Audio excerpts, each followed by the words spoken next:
पद्मश्री और पद्म भूषण प्राप्तकर्ता प्रसिद्ध अभिनेत्री वहीदा रहमान को भारतीय सिनेमा में उनके उत्कृष्ट योगदान के लिए प्रतिष्ठित Dada Saheb Phalke life time achievement पुरस्कार 2023 से सम्मानित किया जाएगा।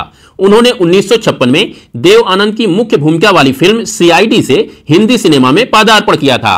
रेशमा और शेरा, प्यासा, सीआईडी, गाइड, कागज के फूल, चौंदवी का चाँद, खामोशी और त्रिशूल इनकी कुछ चर्चित हिंदी फिल्में हैं जिनमें आप वहीदा रहमान की अदाकारी का लुत्फ उठा सकते हैं।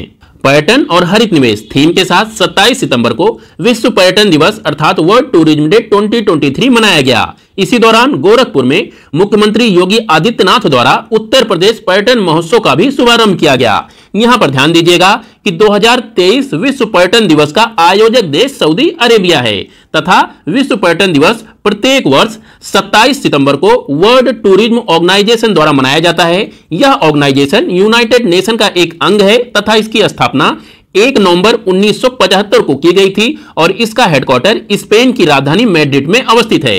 यहीं पर आप लोग कमेंट में बताइएगा कि राष्ट्रीय पर्यटन दिवस किस दिन मनाया जाता है, 25 जनवरी, 24 अक्टूबर, 29 जुलाई या फिर 7 अगस्त। यहां पर ध्यान दीजिएगा कि हम लोग बात कर रहे हैं राष्ट्रीय पर्यटन दिवस और आज यानी 27 सितंबर को होता है अंतरराष्ट्रीय पर्यटन दिवस या विश्व पर्यटन दिवस। यहीं पर बात कर लेते हैं विश्व पर्यटन दिवस 2023 के आयोजक देश सऊदी अरेबिया के बारे में। तो यह देश एशिया महादेश के पश्चिमी क्षेत्रों में अरब प्रायद्वीप पर अवस्थित है।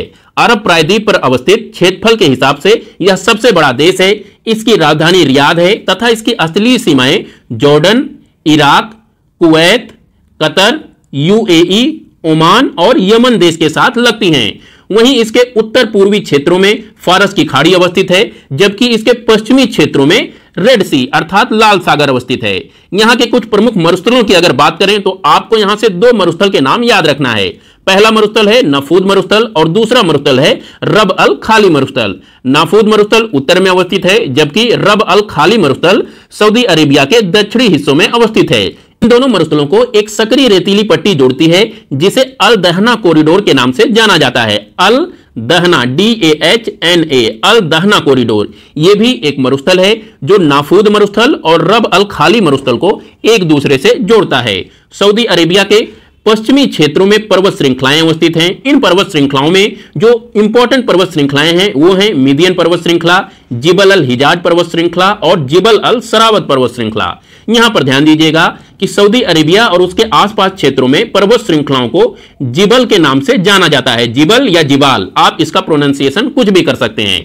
इन पर्वत श्रृंखलाओं के पश्चिमी क्षेत्रों में तटीय मैदान अवस्थित हैं। इन तटीय मैदानों को तिहामा तट के नाम से जाना जाता है। तिहामा तट के पश्चिम में लाल सागर अवस्थित है।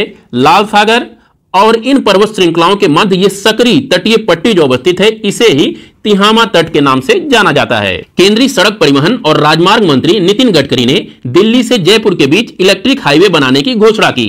इलेक्ट्रिक बसों के लिए समर्पित भारत का यह पहला इलेक्ट्रिक हाईवे होगा और बसों को संचालित करने के लिए सौर ऊर्जा से उत्पादित बिजली का उपयोग किया जाएगा।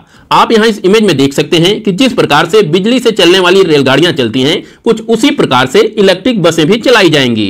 जो रोड्स होंगे, रोड्स के ऊपर बिजली की तारें बिछाई जाएंगी और इन्हीं बिजली की तारों की सहायता से इलेक्ट्रिक बसें चलाई जाएंगी। तो दोस्तों ये थे आज के कुछ important current affairs with geography mapping. कल फिर मिलते हैं, तब तक के लिए नमस्कार। और हां, अगर चैनल आपने सब्सक्राइब नहीं किया है अभी तक तो चैनल सब्सक्राइब कर लें। नमस्कार।